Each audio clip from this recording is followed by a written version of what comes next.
ACB court చెప్పినటువంటి అంశాల ద్వారా మనకు అర్థమవుతున్నవి ఇవి. కానీ ఇన్ని రోజులు వీళ్ళు ఏం రాసుకుంటూ వచ్చారు, ఇన్ని రోజులు ఏం చెబుతూ వచ్చారు?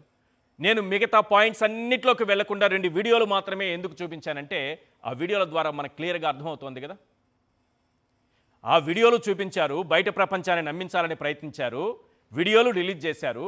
ఆ వీడియోలు ఇప్పుడు కోర్టుకు పనికి రాకుండా పోయాయి. అసలు మేము రిలీజ్ చేయలేదని చెప్పేస్తున్నారు. మరి ఎల్లో తాత గారికి ఎవరిచ్చారు ఆ వీడియో? రాధాకృష్ణ గారికి ఎవరిచ్చారు ఆ వీడియో? ఆ వీడియోలో ఉన్నవే ఎన్నికల కోసం ఖర్చు పెట్టారని ఎవరు చెప్పారు వీళ్ళకి?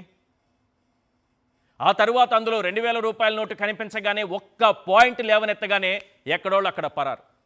ఆ వీడియోకి మాకు సంబంధమే లేదంటుంది సిట్. ఇప్పుడు మేము అతని ఫోన్ ఓపెన్ చేయలేదు, మాకు దొరకలేదు అని అంటుంది. మరి ఎక్కడి నుంచి వచ్చింది? కాబట్టి మనకు కావాల్సిన వీడియోలు మనమే రిలీజ్ చేసుకుంటాం.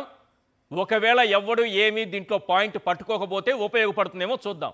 ఎవడైనా నీలాంటి వాడు, నాలాంటి వాడు, తెలివైనోడు, కాస్త జ్ఞానం ఉన్నవాడు, చదువుకున్న అజ్ఞానులు కొంతమంది ఉన్నారు. వాడు కాకుండా చదువుకోని జ్ఞానులు ఉన్నారు పాపం.